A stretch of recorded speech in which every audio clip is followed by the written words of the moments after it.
Hi, this is Chip Reese for A Higher Standard. I had breakfast the other day with a good friend of mine, and many of you know him as well, Marty Durden. Marty and I, we've been friends for a lot of years, and he's coached for a lot of years and taught me a bunch about life and about just about the game. We were talking about teamwork, and as we were sitting there over our grits, and it reminded me in Romans 12 where it talks about gifts of service.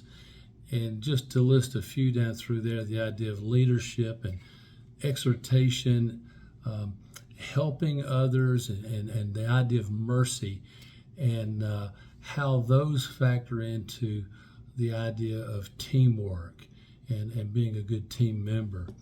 And I thought about my days in coaching, and I've had some good players. We've won a lot of games through the years, and I remember at one point we had 3 All-Americans. Over the course of a couple of years, had 3 All-Americans.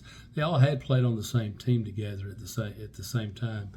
But I had one player in particular who was not necessarily an All-American, but every time that those guys needed extra swings, he was there in the cage throwing batting practice. He was the guy that was setting the ball on the tee.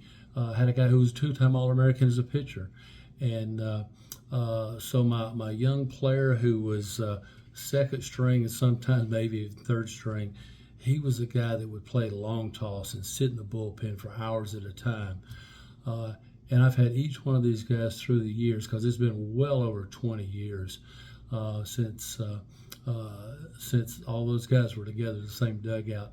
And I've had all 3 of those All-Americans tell me that if it wasn't for Chad, they wouldn't have been an All-American, because Chad understood the gift of service. He understood the idea of teamwork and being a good teammate. So I want to challenge you. I want to challenge each one of you. Step up and look for those gifts of service that God has for you, and be a good teammate, whatever team you have to be on right now. Hey, for A Higher Standard, this is Chip Reese. Have a great day.